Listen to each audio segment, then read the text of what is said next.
ngibingelele nonke uJesu. Hallelujah. Amen. Amen bazalwane. Amen. Namhlanje sizobungaza umkhosi wePhasika. Hallelujah. Amen. Bese siyakhuleka.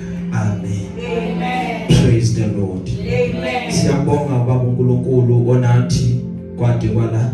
Hallelujah. Amen. Musa wakhe mkhulu uhlala uthembeke imihla nemihla. Amen. Amen. Hallelujah. Amen. Sizongena ezwini lenkosi bazalwane, mangibingelele thu abazalwane who watch us via Facebook live ngelihle igama lenkosi. Hallelujah. Amen. Siyabonga ukuthi even namhlanje they are connecting bamngela lesi sidlo senkosi. Hallelujah. Amen. Sibonise thu abazalwane abasibukelayo ku YouTube ngelihle igama lika Jesu bazalwane. Amen.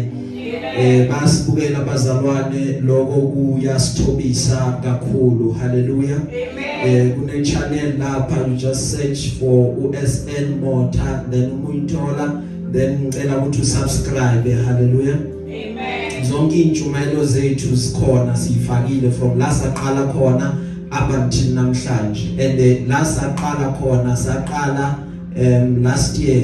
Intshumayelo yokuqala ibekade ngomhla ka5 kuApril, so kusho ukuthi sesinonyaka senza intshumayelo ezilive. Hallelujah. Amen. Sishumayela abantu emazweni ngamazwe ngesikhathi sabo bakhona ukuthi bangene online basilalele noma basibukele. Hallelujah. So lokho kuyasithobisa kakhulu bazalwane. Amen. Amen. Mangiphinde ngisho futhi ukuthi intshumayelo ziyatholakala njengama podcast ngelihle igama lika Jesu. Laba abasebenzisa ama iPhone izikhona lapha ku Apple Podcasts, nakhona you just search for SN Motor. Abasebenzisa iGoogle zikhona ku Google Podcasts, nakhona same story. Abasebenzisa uSpotify lowo music nakhona zikhona bazalwane. Amen. Amen. Sibulise thu abazalwane abasilalela via iaudio ye WhatsApp ngelihle igama lika Jesu. Hallelujah. Amen. Na ku WhatsApp intshumayelo siyayithumela bazalwane iviki neviki. Amen. Amen. Praise the Lord. Amen. Sisaya ezwini ke namhlanje sibonga baba uNkulunkulu ngokuthabe nathi kuze kube la endaweni eziningi. Noma ngivuke ekseni ngilalela ku radio, I heard kukhulunywa about amazwi ayi7 awashiwo uJesu ngenkathi sesiphambanweni. Amen. Amen. Mhlawumbe nawe ucabanga ukuthi mhlawumbe namhlanje sowathola amazwi ayisikhombisa bazalwane. Amen. Amen. Sorry ukudisappoint, namhlanje umoya awuyanga ngakuwo. Amen. Mara makhathazeki akhona, uyabona uma uyalapha ku YouTube ku channel yami, you just search for Christ on the cross, amazwi ayisikhombisa kaJesu sasikade siwashumayela. Amen. Amen. So akhona nginezwe nje inkosi elibeke enhlizweni yami usuku lwanamhlanje ngithanda ukuba sibonisane ngalo. Sithola encwadini yamaHebheru, Hebrews chapter 9 rather, verse 12. Hallelujah. Amen. Ncwadi yamaHebheru sahluko esika9 iverse eka12. Makabongwe uJesu. Ngiyafunda ke bazalwane, lithi iBhayibheli, with his own blood, not the blood of goats and calves, he entered the most holy place once for all time and secured our redemption forever. Ake sithi our redemption is secured. Elokuyifunda ngeSwati lithi iBhayibheli, wangena kanye kwenela enzaweni lengcwele angakaphathi ingadi yetimbuti neyematfole kodwa aphethe ingadi yakhe eqobo. Kungako nje asizuzela uhlengwa kwaphakathi singavala namehlo. Namanje uNkulunkulu wethu size kuwe. Ngiwumntanakho Nkosi, ngiyayithoba nanti izwi lakho. Khuluma ngalo uNkulunkulu wami, ubusisa abantwana bakho. Bezile uNkulunkulu wami, banxanene balambele ukuzwa wena ukhulumisana nezimpilo zabo. Baba, we pray for izwi lanamhlanje ukuthi Nkosi livela kuwe lifike ebantwaneni bakho, bese Nkosi lithola indawo uNkulunkulu wami, bese liyakhela bese liyakhula ngegama lika Jesu waseNazaretha. uNkulunkulu wami, simelana nakona konke ukuphazamiseka kule ndawo ngegama lika Jesu waseNazaretha. We command everything uNkulunkulu wami to yield unto your word, Father God Almighty. Sikhulekela izwi lakho simakade ukuba lingene enhlizweni zabantwana bakho, bese liyakhula uNkulunkulu wami, bese liyahluma Father God Almighty ngegama lika Jesu waseNazaretha. uNkulunkulu wami, lisenze abantu abangcono Nkosi, lisenze labantu othanda ukuba sibe yibo, in the name that is above every other name. Nkosi, sesikhulekela ukuba lithe ngayo Jesu Kristu lo inkosi yethu ozobuya masishana.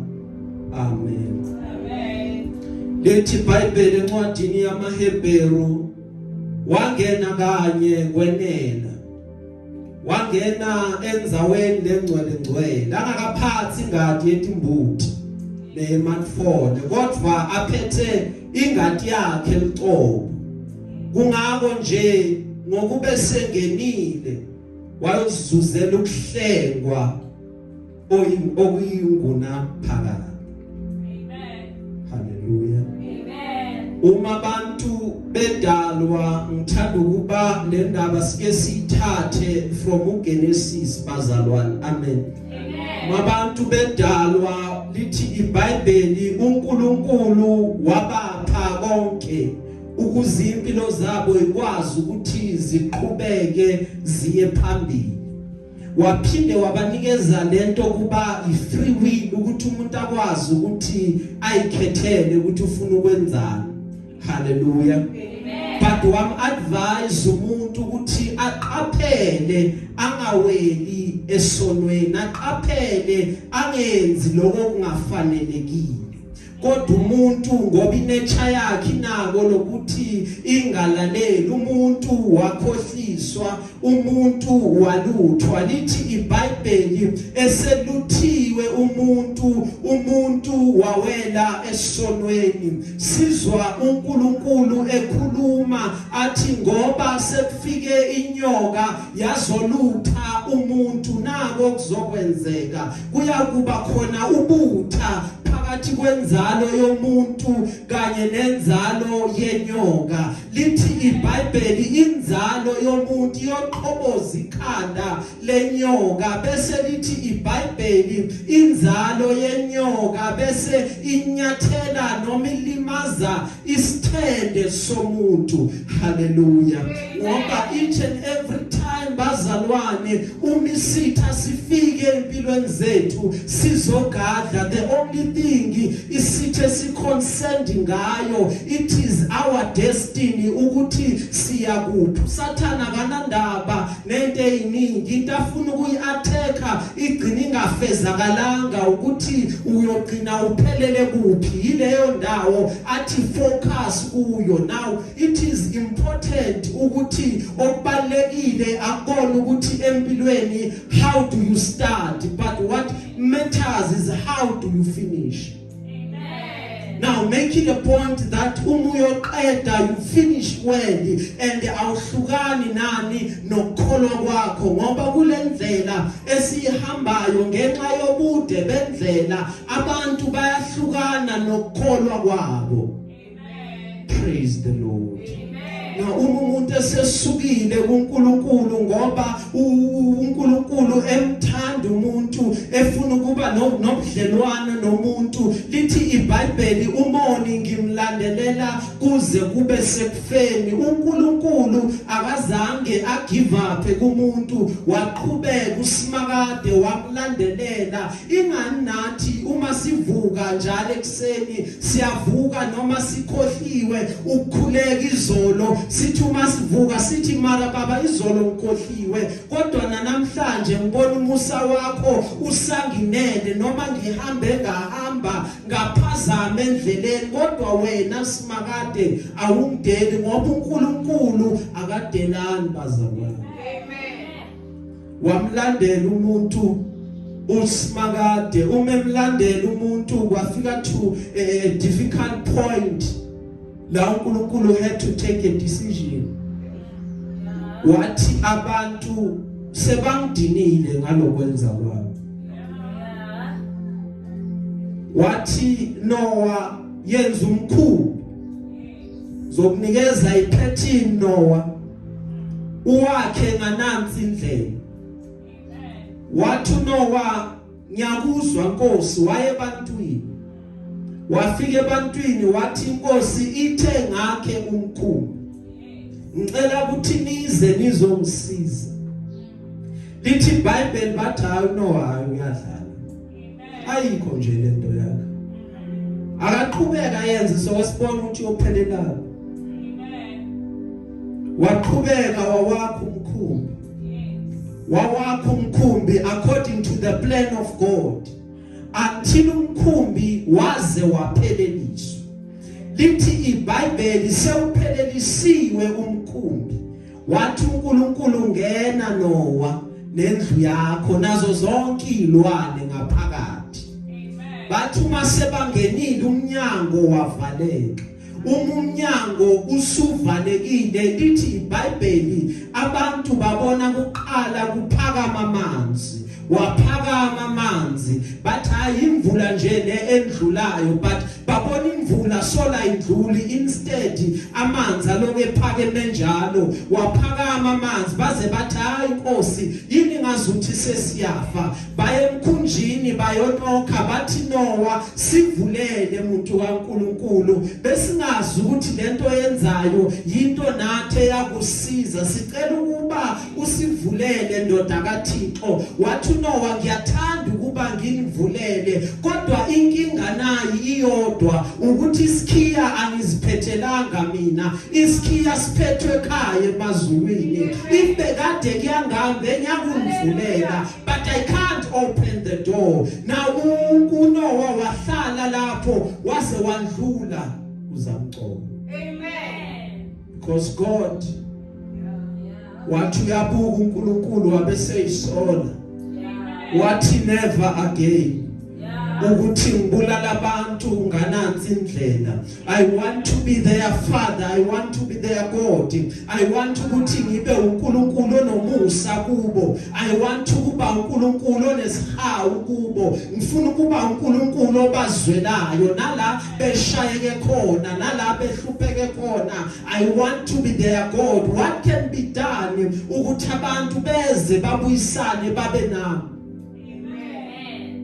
uMoyizrayeli ehamba lithi iBhayibheli uNkulunkulu wenza ukuba balambe uma belambile baqala bakhononda bathi Mose bewangekho yini amathuna eGibhithe ukuthi ungasithatha sizofela ehlane silambile asinakudla sikhumbula ifish ebekade sidla khona lithi iBhayibheli uMose wayokhala kuNkulunkulu wathi Nkosi nasi isizwe sakho uNkulunkulu ubona ukuthi wenza njani bakhala ngendlala sebalambile bese lithi iBhayibheli bazalwane sifundayo uNkulunkulu wathi Mose kuyaqathaka imane evele ezulwini yobe qathaka isinkwa umuntu angahambanga wayosebenzela bayo bevuka ekseni mabathi glory to God, uNkulunkulu abaphukudla bazokudla, ngoba umuntu nayo le nature yakhe yokuthi afune ukubaleka from uNkulunkulu. Lithi iBhayibheli bathi bebona izingwa iqhathaka emafini, abanye bazistoka bathathe inengi bayoyivalela la behleli khona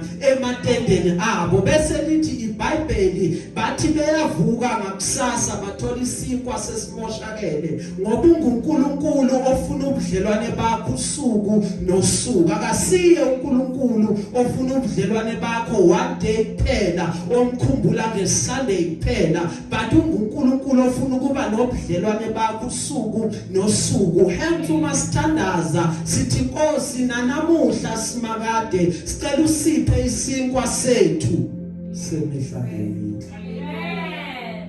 Praise the Lord. Amen. He is a God othanda ukuba nobudlelwane nawe Amen. bansuku zonke. Jesus. Amen. Move uJesu. Amen. Praise the Lord. Amen. Now uma abantu beqhubeka benza izono, there is one man that I'm reminded of. Lithi iBhayibheli wahamba noNkulunkulu until uNkulunkulu waze waqala uJehova wamcinga embeka ukuthi kuphi, waze wabuza wathi ukuphi weEnoki. Kwatholakala ukuthi uEnoki ukuye emzimbeni, usehamba naye ngoba usethathiwe from ububi bomhlaba. Amen. Praise the Lord. Hallelujah. Now there was a method that had to be developed bazalwane. Hallelujah. Amen. That method had to try ukuthi abantu babuyisane noNkulunkulu. Ngaphandle kwayo izinto zazikade zingahambi ngendlela ekufanele ukuba zibe ngayo. Hallelujah. Amen. Praise be to the Lord. Amen. Now lithi iBhayibheli uma silifunda, uAbrahama wahamba aya empini, wafike wayinqoba izimpi ezahlukahlukene, wathi mesebuya empini wadibana nendoda, wadibana nompristi. Lithi iBhayibheli igama lalompristi lalikade linguMelkizedeki. Bese lithi iBhayibheli kuyona yonke into ayiqoqile uAbraham wathatha okweshumi wakunikela kulompristi. Na uma silifunda iBhayibheli siyathola ukuthi lo mpristi ubekade engenayo idate yokuzalwa futhi engenayo idate yokufa. Okuphinde futhi kube khona ukuthi ubekade engaveli from ilineage yabapristi, ngoba sizokhumbula ukuthi ilineage yabapristi bekade kungamaLevi. Hallelujah. But lo mpristi bekangaveli lapho waba umpristi omkhulu. Bese lithi iBhayibheli he is a priest forever, he is a high priest forever. Hallelujah. Amen. Praise be to the Lord. Amen. Amen bazalwane. Amen. Khona la siya khona. Now namhlanje sizothi uKristu waseNazaretha uyiphasika lethu. Praise the Lord. Amen. Mabebuza bathi umyalezo ubukade uthini namhlanje, batshele ukuthi umyalezo esiphume nawo uthi uKristu uyiphasika lethu. Christ is our Passover. Amen. Hallelujah. Amen. Now why is Christ our Passover? Lithi iBhayibheli ngenkathi abengichaze mhlawumbe ukuthi uIsrayeli wayekade eyofunana eGibhithe. Amen. Amen. uAbraham kwaphuma izwi kuye lathi uyakuba ubaba wezizwe eziningi. Hallelujah. Amen. Abraham wabona kukhuphuka iminyaka, wathi hayi Nkosi ngazi ukuthi le nto ayikho. Amen. wathi umebuka umkakhe uSara wathi ale ngathi ake ngiphinde yenze. Hallelujah. Amen. Kanti ekhaya labo banesigqilakazi uHagar. Bese lithi iBhayibheli wathi uSara ngena kulesigqilakazi so that uzozalwa ingane. Uma lengane isizelwe at least uma sifa thina yena uyosala adle ifa lakho. Amen. Bese lithi iBhayibheli wazalwa vele uIshmayeli. Uma esezelwe sizwa iBhayibheli lithi umamakhe waqala wadelela uSara ngoba yena esefikile athi nginomntwana lo mama wala ekhaya yena kanaye umntwana. Hallelujah. Amen.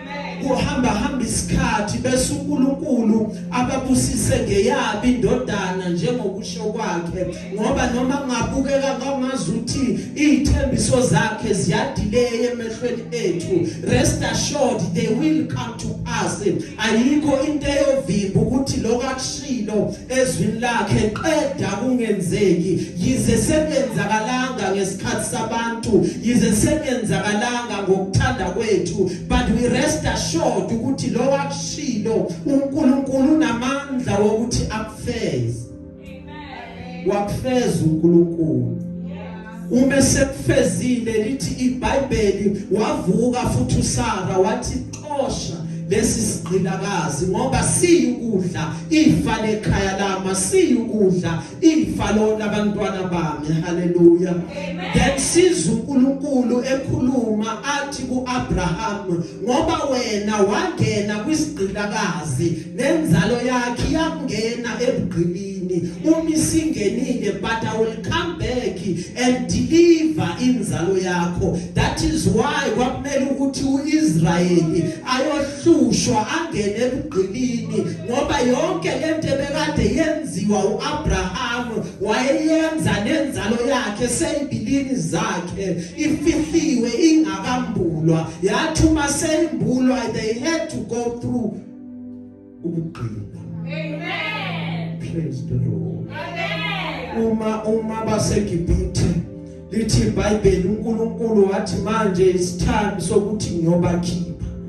Right now sengiyobakhipha. They have suffered and they have cried for a long time. Ukukhala kwabo kufinyelele kimi, inyembe zabo ngizwile ngathinteka, manje sengehlile ukuze ngiyobakhulula ngoba sikhale enkosini bazalwane, maqeda inkosi bese iyathula. Uma ukhale enkosini ukhale endaweni elungile, linda kancane inkosi yeza, inkosi seyibheke ngakuwe, he will bring your answer. I know abanye have been crying for years, I know abanye have been struggling for years, but uNkulunkulu akakhohliwe ngawo. uNkulunkulu uzoyiletha impendulo yakho kuyothuka kwasawena.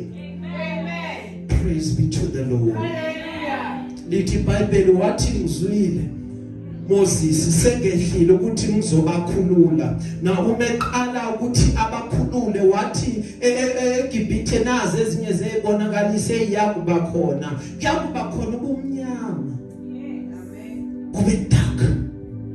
Umuntu la emekhona yoma khona for 3 days angayakazi. Kodwa la uIsrayeli ehleli khona, kodwa eGosheni kwakade kukhanya ngoba noma kungaba mnyama kangakanani emhlabeni, thina ngoba sinoNkulunkulu la sikhona kuyakhanya. Amen. Praise the Lord. Hallelujah. Hallelujah. Amen. Asixakeke thina kuze kweqe. Uma sibona kufika inkathazo nenkinga sithi uNkulunkulu khona, uNkulunkulu uzobonelela, bese siyombiza emfihlakalweni sithi baba nasi isimo uyasazi, bese sibona umuntu anqonqothe eminyango alethe impendulo yaloko ebekade sikukhulekela. Amen. Praise the Lord. Amen. Amen. Engicela uphile ngabo Amen. ukuthi uthi kweyempilo kuyakhanya. Yeah. Yabo mina ngihlale ebumnyameni. Yeah. Kukhanya ba. Amen. Hallelujah. Amen. Kweyami I don't care what happens. Yeah. But kweyami impilo kunokukhanya. Amen. amen. Amen. Kunezinto efanele ukuthi sezenzeka Yeah. ungayivumeli wena. Kunezinto ezithuma zenzeka ungabi umuntu edi parafini kumlilo ovuthayo.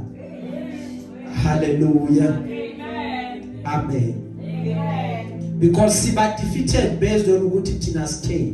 Yeah. Hallelujah. Amen. Amen. Amen. Lithi iBhayibheli bakade khanye eGosheni la uIsrayeli khona. La isizwe sakaNkuluNkulu sihleli khona babona kukhanya kungacishi. Bese lithi iBhayibheli athi uNkulunkulu sengizomkhipha uIsrayeli. Right now it's time. Hallelujah. Ngoba uMose kwathiwa kuye hamba kuFaro umtshela ukuthi isikhathi sokuphuma manje, isikhathi sokuthi sisuke kule ndawo yakho. This is Exodus time. Hallelujah. Na uma siphuma bese uyamchazela ngoba ngiyabona ukuthi akachazelekile kahle. Umtshela ukuthi sihamba nabadala bethu, sihamba nabancane bethu, sihamba nayo yonke imfuyo yethu, sihamba nabona bonke kwethu. Athi niyakuphi Israyeli? Bese niyamtshela Mose ukuthi siyokwenzela umkhosi uJehova, siphuma la siyobungaza uNkulunkulu wethu osithathile wahamba nathi endleleni yonke. Na kwaqala kanjani ukuthi kubungazwe noma kucelebratewe iPhasika? Amen. Praise the Lord. Hallelujah. Israyeli sephuma Yes. kwamele ukuthi aqale into eminyakanyaka. Amen. Ngoba bazalwane ama habits Yes. they grow and develop over time. Amen. Makabongwe Jesu. Amen. Lithi ke iBhayibheli silifundayo wakhuluma uNkulunkulu kuMose wathi tshela uIsrayeli athathe iwundlu. Tshela uIsrayeli athathe iwundlu emvini noma ezimbuzini Amen. bese enze ngalo umnikelo. Yes. Iwundlu kwenziwa ngalo umhlatshelo. Hallelujah. Amen. Athi uma senenze ngalo umhlatshelo bese nithatha igazi. Leli gazi niyakulibheca kumadophos weminyango yenu. Bese nina njengoba bekade nishisa inyama niyayidla leyo nyama, niyidla nisheshe. Hallelujah.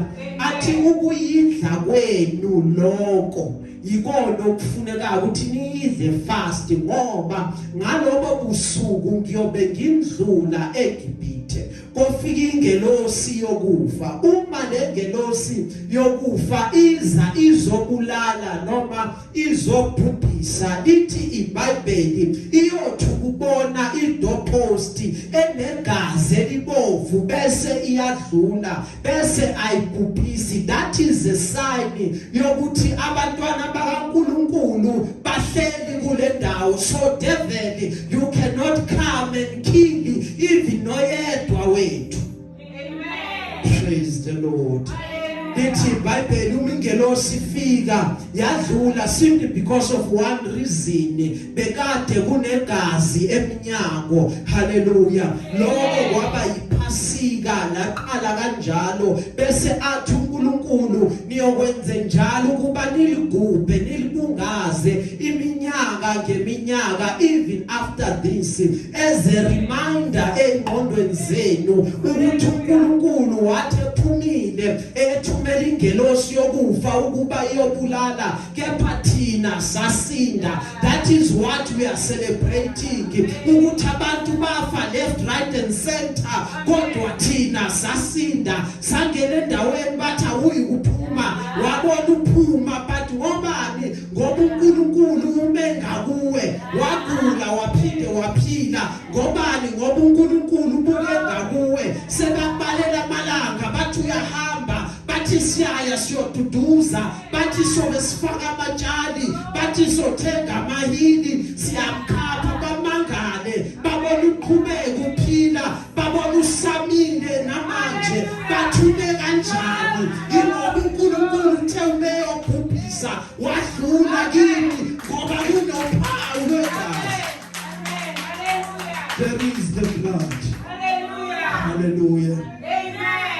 Now uma beqala belibungaza beligubha iminyaka neminyaka, then they ask themselves, how will we keep on celebrating lento lena? Ngoba umuntu inature yakhe iyahlupha. Umuntu unokuthakathaka, nawe nje ungayibuka kahle unokuthakathaka. Hallelujah. Now uma behamba beqhubeka, then kwaba khona ipattern eyenzakalayo ukuthi iphasika siyakubungaza kanjani. Ungakhohlwa kanye ngonyaka kumele ukuba libungazwe iphasika, for we remember ukuthi uNkulunkulu he spared our lives. Yes. Amen. They wondered, how will we celebrate iphasika? Amen. Then they came with indlela. Yes. Leyo ndlela kwakade kungukuthi ithempeli lakhiwe, Yes. kuyongena kulo umpriest omkhulu. Amen. Hallelujah. Amen. La lihlukaniseke kabili leli thempeli bazalwane. Amen. Amen. Kukhona indawo engcwele. Yes. Endaweni engcwele kula abapriesti bakaLevi benza khona imisebenzi yabo. Hallelujah. Amen. Yonke into esethempelini kula bayenza khona. Yes. Yakhumbula sike sishumala ngokuthi you have to keep this fire burning. Amen. Lithi iBhayibheli umlilo phezulu kwealtar mele ukuba uhlala uvutha ungacishi. So abapriesti benza ukuba umlilo ealtar ungacishi. Yeah. Bese kunenye indawo engaphakathi. Yes.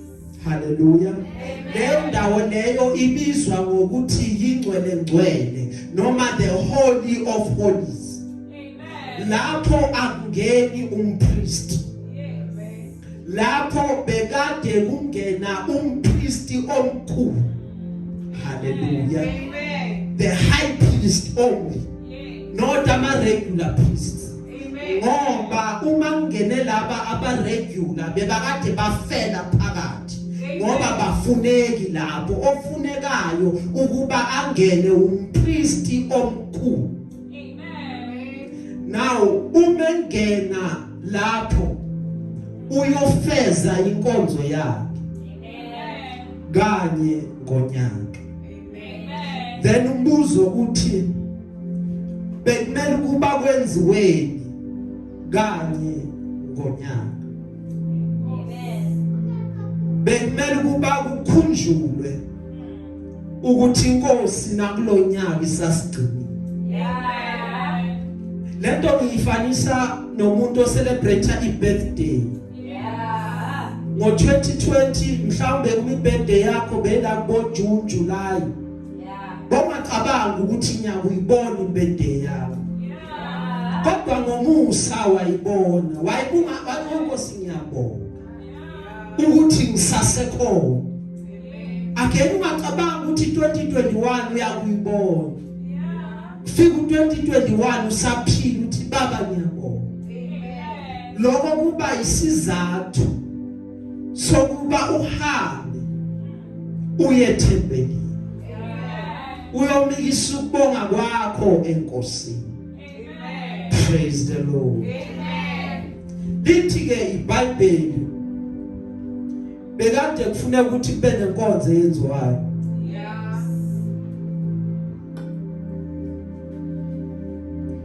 Kumbula uthe uNkulunkulu mekhuluma thathani umbi bese niyalihlaba bese nithatha igazi. Hallelujah. So ngomele ukuthi lento elethwayo ibe negazi kuthiwe ibikade iphila now ayisaphili isifile ukuze inkonzo izopheleliswa ngoba konke bazalwane lithi iBhayibheli without the shedding of blood there is no redemption. Kumele ukuba lichitheke igazi. Now but okay, so thatha inkomo sithatha inkukhu, sithatha izimvu, sithatha imbuzi, siye nazo ethempelini. Because umpriest omkhulu kumele ukuba angene. Sanokwenzeka ukuthi sihambe sahamba sona kuNkulunkulu unyaka oqala waze wayophela. Manje kumele ukuba siyocela intethelelo enkosini.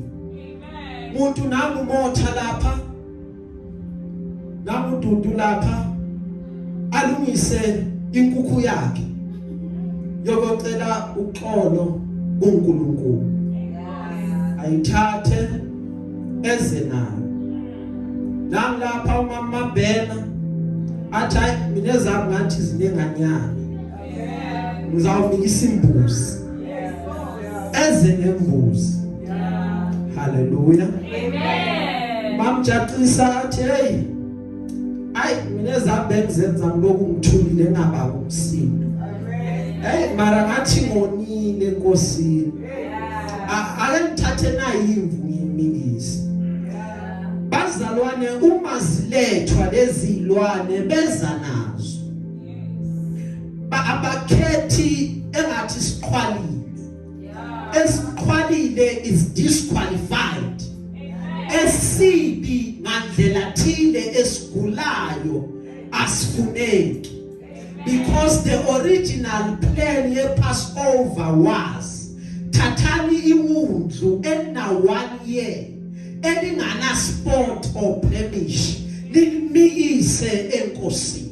So bekumele ukuba bakhethe kulezi ezithandekayo bathi siyocela ngazo intethelelo kuNkulunkulu ngoba lezi ehamba iqhuge ayifuneki.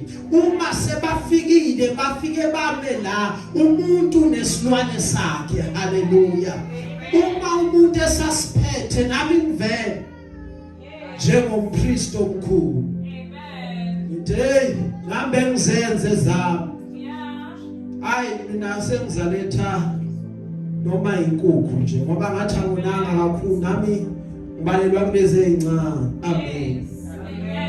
Bese lithi iBhayibheli kuba khona inketanga abe bakade bambopha ngalo la enyaweni umpriest. Ngapha ngiphethe inkukhu yami. Ngapha ngiphethe inkukhu kaDudu ngiyongena endaweni engcwele.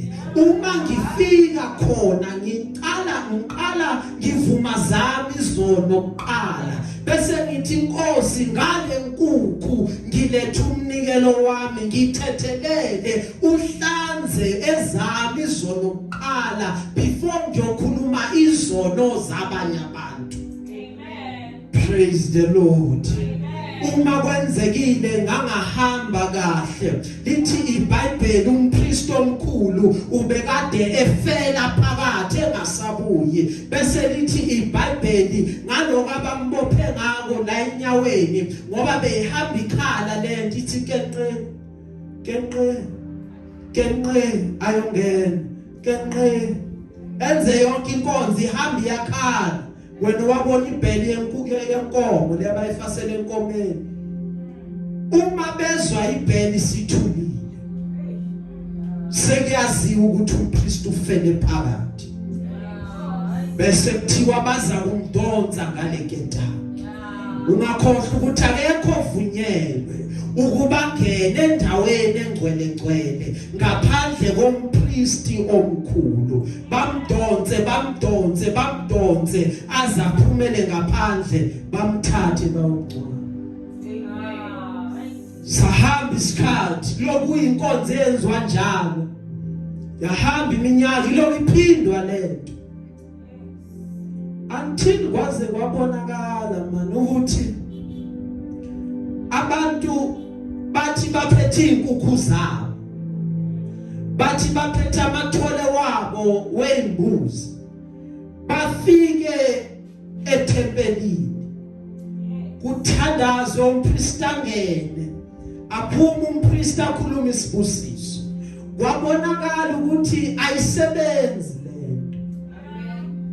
Ngoba bathi uma besuka nje bahambe bayokhala ezinye futhi izolo kungakapheli ngisho na 5 minutes bese ukuya kwabo kubonakala njenge useless exercise.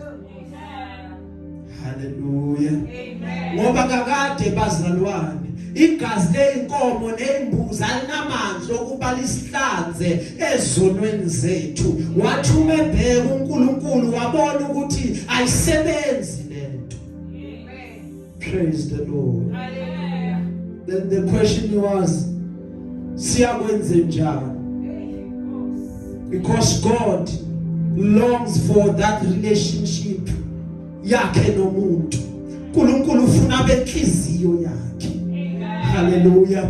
Athi mekhuluma ngoDavid ngimfumene wenhliziyo yami owathi noma onile but wathi wena unguNkulunkulu. Wathi ebuzwa kuthiwa David siyakuwela kuphi ingabe ufuna isandla somuntu wathi cha singcono isandla sakaNkulunkulu mangiwele esandleni sakaNkulunkulu ngoba isandla senkosi nomusa. uNkulunkulu wafakaza ngayo wathi ngimtholile ofuna mina noma onile akabaleki kimi noma onile akenzi njengoAdamu. Athi Nkosi ngibone ngihambaze ngahamba ngayocasha ngabona ukuthi angisafanele ukuba ngibe sebukhoneni bakho kepha lo noma onile uyangifuna guqe ngamadolo. Athi nangu hawukela mina Nkosi ngisona. Hallelujah. Because ufuna laba bamfunayo, ufuna laba balambele yena. Bese athi kukhona into esingayakha la, kukhona ubudlelwano obungakhiwa la. Izabantu bakhuluma kabi, izabantu basho konke abakuthandayo ngawe. Kodwa uNkulunkulu uthi kukhona into esengenziwe. Hallelujah. Praise be to the Lord. Amen. Lithi iBhayibheli kwathiwa isebenzi ayisebenzi lento. Uma kubonakala ukuthi this is not working kwathiwa siyokwenze njani. Lithi iBhayibheli izulu laqala laphela lathi ubani siyakumthuma. Because nalokuthunywa abazalwa bengekuthunywe noma ngawubani. Hallelujah. Amen.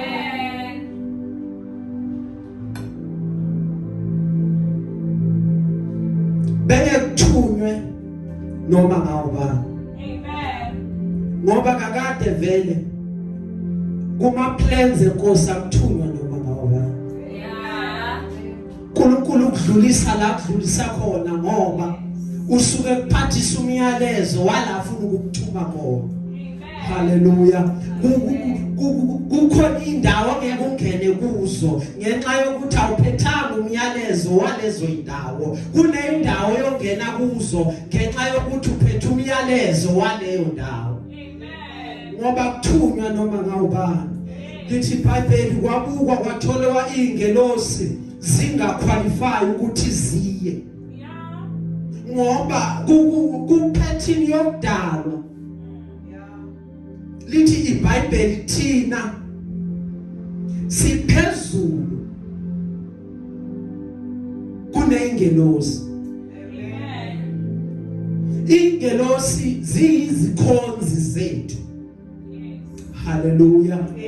Now hamba khona there's an angel assigned for you. Why? Because ingelosi zizela ukuba zizokhonza wena. Kwathiwa ingelosi ayiqualify. Wavela indodana kaNkulunkulu yaphakamisa isandla yathi here I am. Thuma mina baba. Nangu mina Nkosi. Send me. Plans echaziwe ukuthi lo thunyelwayo kumele ukuba afike afela abantu. Wathi nangu mina baba thuma mina. Kwathiwa there's an unbearable pain oyakudlula kuyo. Wathi nangu mina baba thuma mina. Kwathiwa ukukhala kwakho kube ngazuthi sekuba amatonsi wegazi. wathi kulungile iGetsemane lingifanele thuma mina Nkosi. Bese lithi iBhayibheli ngoba indodana kaNkuluNkulu bekade engaqualify ukuthi afike ngoba uNkulunkulu ophelele. Because bazalwane lithe iBhayibheli izulu uNkulunkulu beke kulo isihlalo sakhe emhlabeni wabeka inyawo zakhe. Uthi bekhuluma noMose wathi laba bantu inhliziyo zabo zilukhuni ngavele ngibaphikize nje. Wathi uMose khango sawukwazi kuyakuba yini le ukuthi ukhipha abantu waphinde wabaphikiza bazwele simakade. So God understood ukuthi I cannot come in that godly form, I cannot come in that godly manner. I need ukuthi lo oyayo abe converted, abe umuntu ambatha amathambo ayohlala esibelethweni sakaMaria. But he did not lose ubuNkulunkulu bakhe, for he came as 100% God and as 100% human. Hallelujah. Umefike njalo wazama ukusuka ekubeni ubuNkulunkulu, wafuna ukwehla abe umuntu. Hallelujah. Simuzwa njalo umekhuluma athi indodana yomuntu ayizile ukuzosindisa okungadingisizwe, kodwa izohleka abalahlekile. Indodana yomuntu, the son of man. So he had to become a son of man. Umesefikile bese umethandaza athi Abba Father. Hallelujah. Abiza uNkulunkulu ngobaba athi ungubaba wena. Ngiwumuntu mina manje semhlabeni. Uma bebuka abafundi bakhe, but they identified ukuthi this is God as emhlabeni. Praise the Lord. That is why lithi iBhayibheli wazehlisa wayithoba kwaze kwaba sekufeni. Akazange athi uNkulunkulu kuyinto yokuthi phakwe ngivele ngokuthi mina ngivele ngiuNkulunkulu bazozwa ngabo. But wehla wathobeka. Praise the Lord. Umehlile thobekile, waqala wenza umsebenzi, waqala wafunctiona, wenza lento abizelwe yona. Ngoba emahlombe akhe bekhona umuntu, emahlombe akhe bekade khona umhlaba, benabantu efanele kuba bahleke. He could have called ama angels ukuthi azomsiza. He could have cancelled everything. Kodwa wacabanga umuntu. Wacabanga mina, wacabanga nawe. Wathi badinga ukuhleka. Wathi bakuthakathaka bo. Ngiyawukuma nawe. Praise the Lord.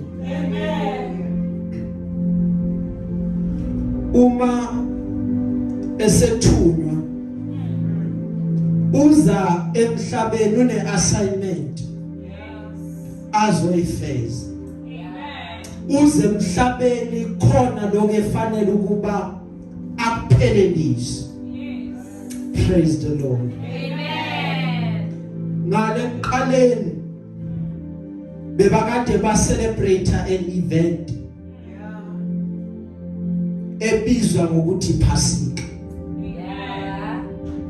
Kanti lokho abaku-celebrate as an event ngapha eTestamentini elisha kuyakuba umuntu. The man Christ Jesus. Hallelujah. Ngoba ngale kufakazwa ngaye ngapha usekhona lokufakazwe ngaye. Hallelujah. That's why Christ is our Passover. We are because he umsize. Makabonga Jesu. Amen. Now umefika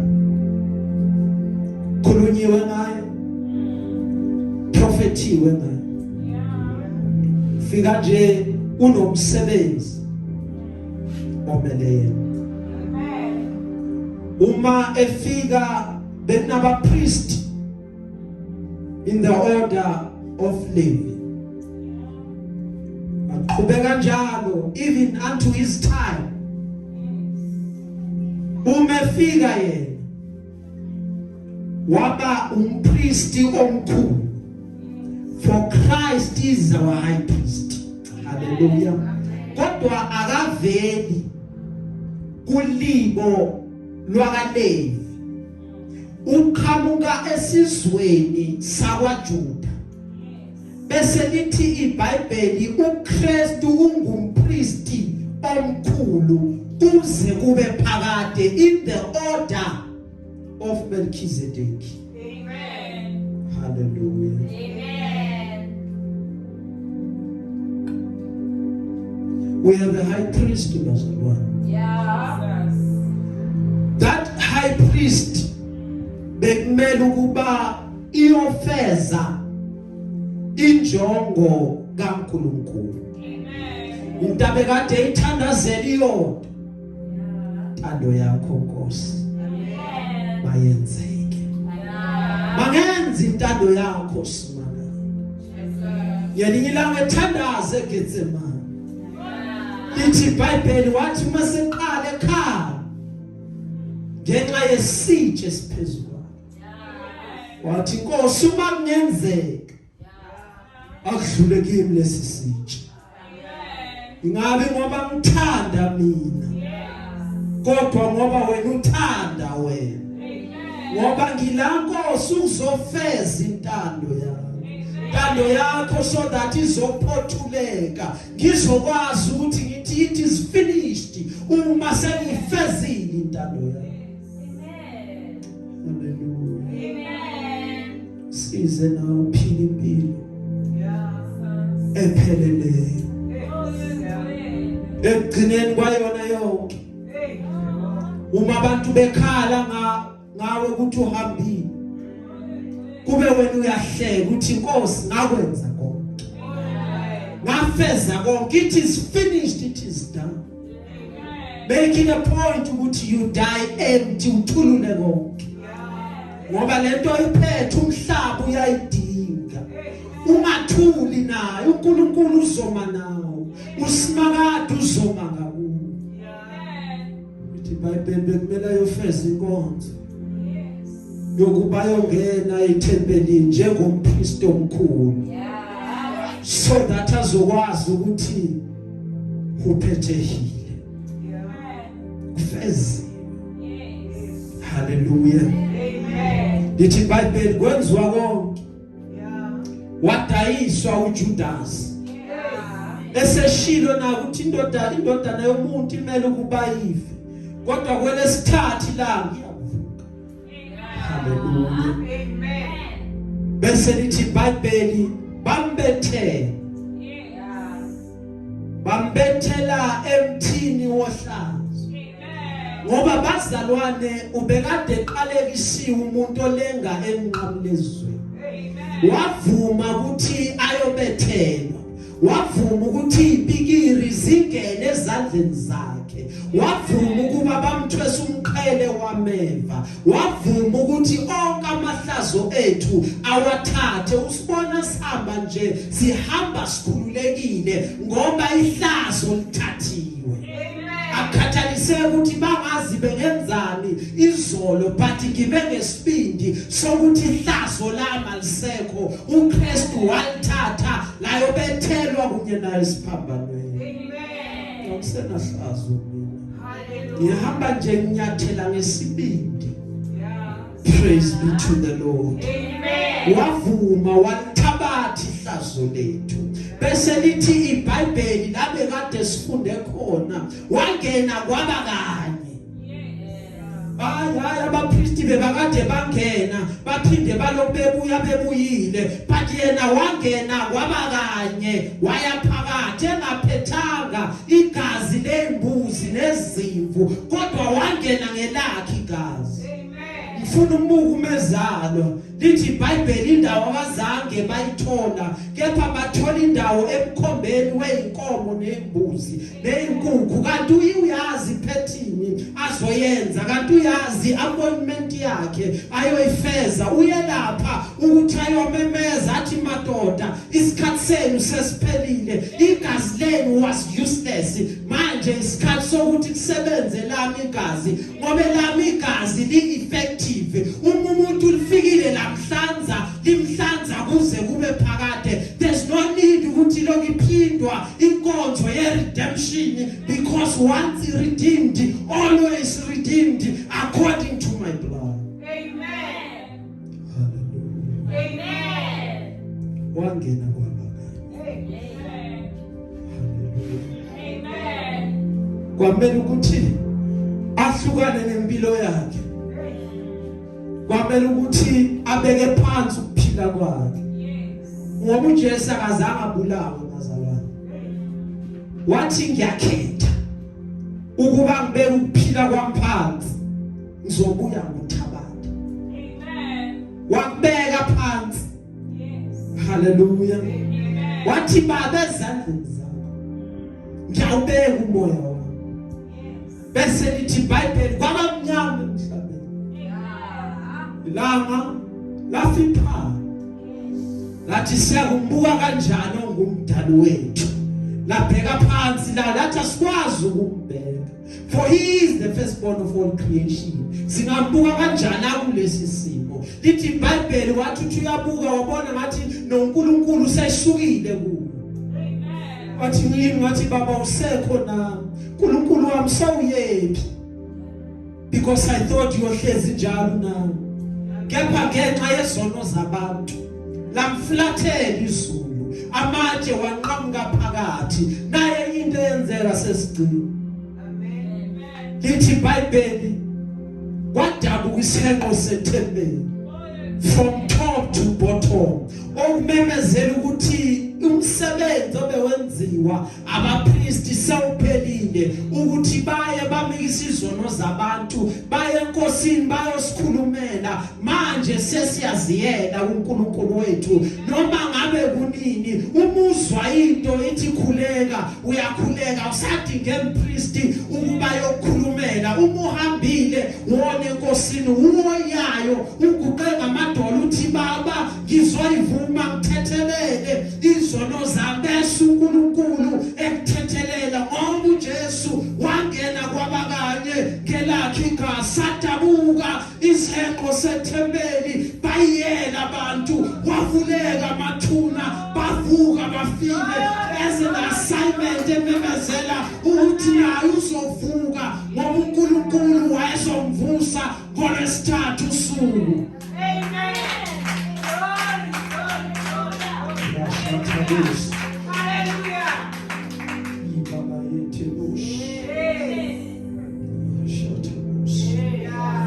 Wangena kwabakanye bazalwane, wahamba wayosihlenga, wathi laba ngiyabadinga, labisitha siqeda ngabo. Wathi Sathane abozama abanye, nothi laba bafihliwe, laba bahlengiwe, laba bayi ukufa. Sathane unamanga, Sathane awuzuqeda ngabo, ngoba ngibahlengile, ngibangenele ngegazi lami endaweni engcwele. Ngiyabanxusela enkosini, ngithi Nkosi benze bangazi, bathethelele simakade.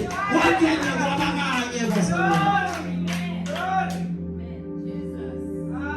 wangena kwabakanye.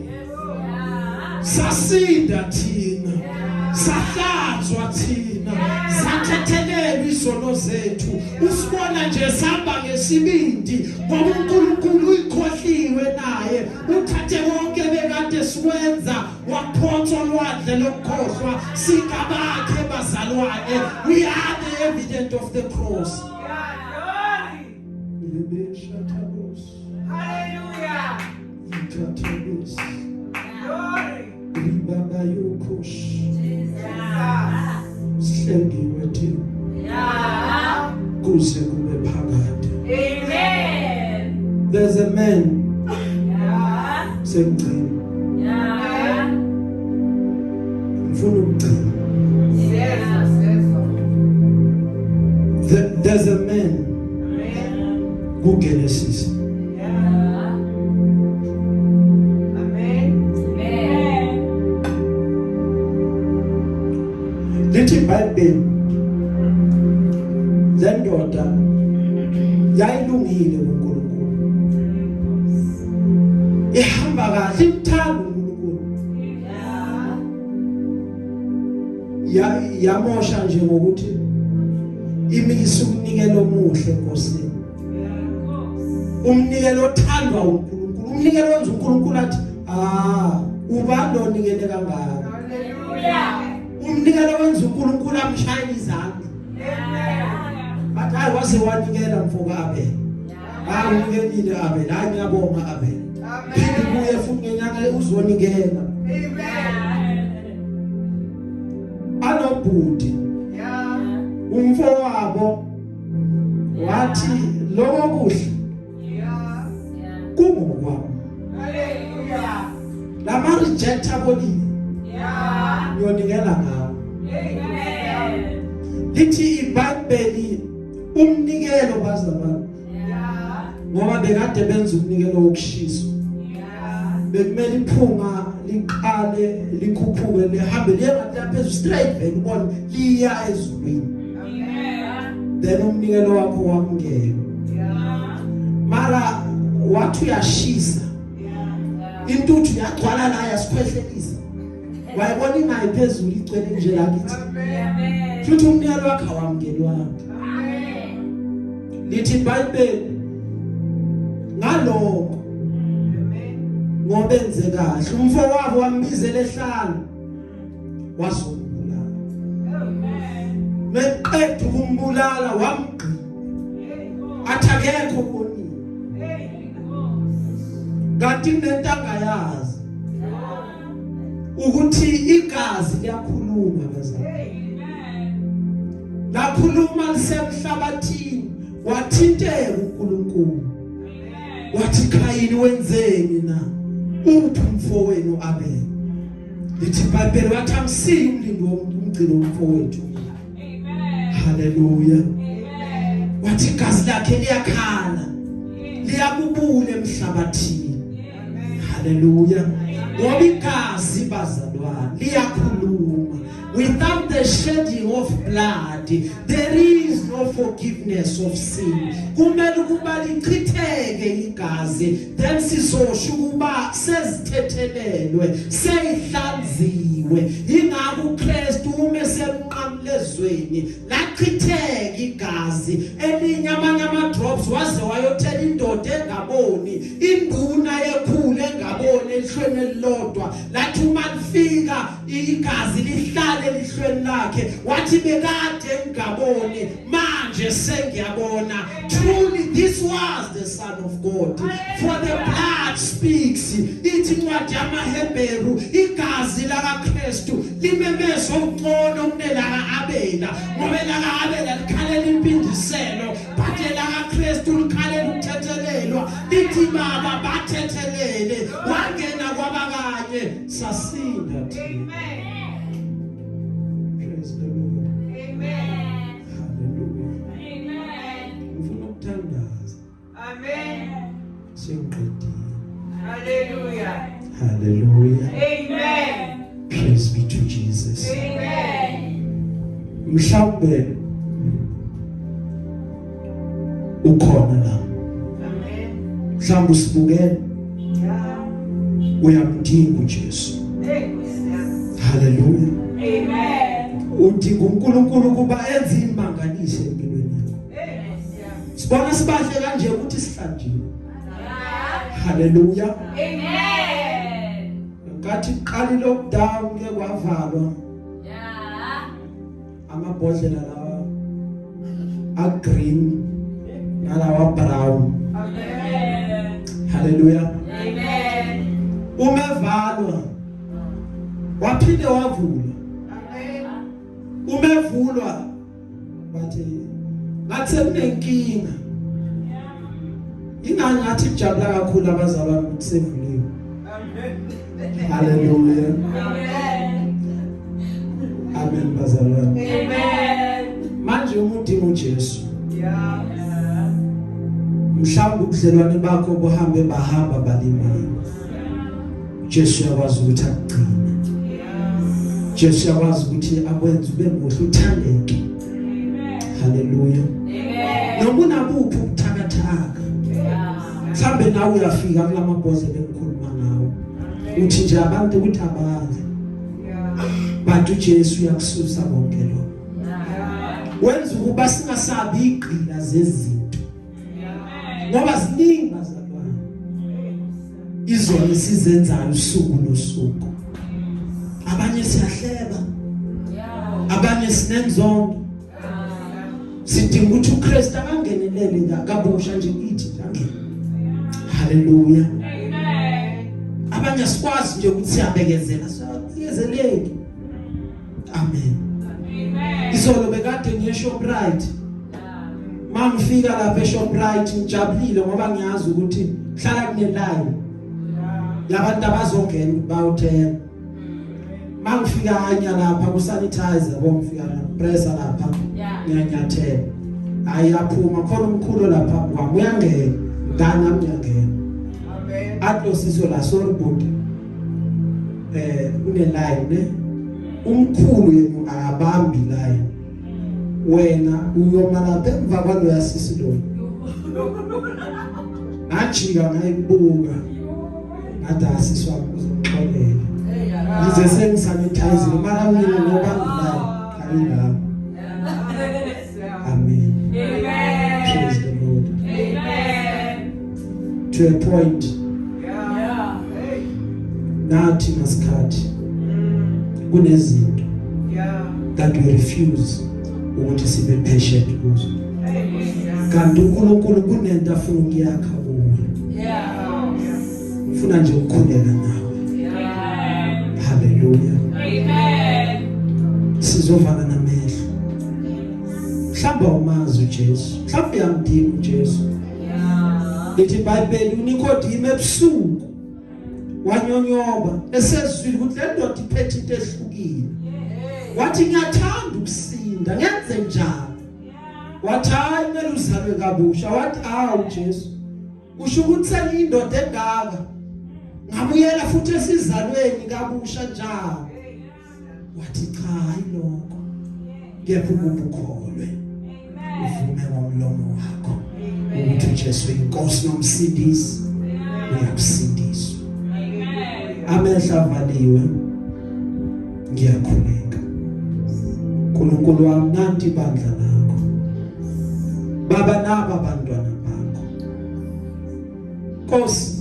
abanye abakwazi sebawuzwile lo myalezo baba ngiyakhuleka ukuthi ngenelela enhlizweni zami ngeke uphile Nkosi ubahlanze ezonweni zami ngegama lika Jesu waseNazaretha Nkosi noma zibovu lithe izwi lakho silethe wena uyakuyihlanza zibe mhlophe bahlanze baba ubathethelela amacala abo ngegama lika Jesu waseNazaretha baba benzele umusa sicela konke lokho ngokukholwa uJesu Kristu inkosi yethu emakhayeni abo Nkosi ubaphe ukuthula empilweni zabo Nkosi baphe injabulo ngegama lika Jesu waseNazaretha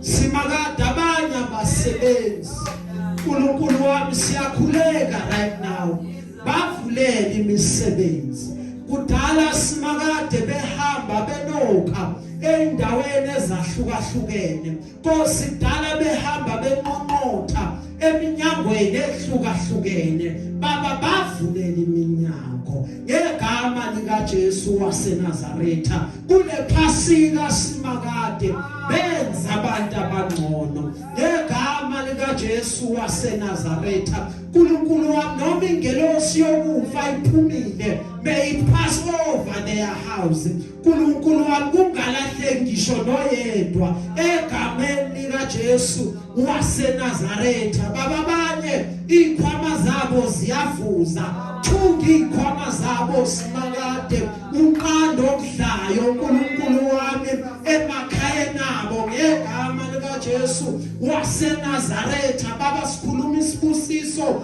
phezu kwamakhanda abo uNkulunkulu wami baba babusise ubenzele kahle endleleni zabo zonke simakade keep them safe and free from harm ngegama lika Jesu waseNazaretha uNkulunkulu wami yandisa umkhawulo wabo in the name of our Lord and Savior Jesus Christ baba siyathandaza uNkulunkulu wami siyacela Nkosi ukuthi they shall borrow from none uNkulunkulu wami and learn from many uNkulunkulu wami ngegama lika Jesu waseNazaretha baba baphuthana baphuzwana uNkulunkulu wami baphuzwisisana we pray for understanding in the name of our Lord and Savior Jesus Christ baba we declare sekwenzekile simakade abanye bagula iminyaka ngegama lika Jesu waseNazaretha siyacela uNkulunkulu wabaphilise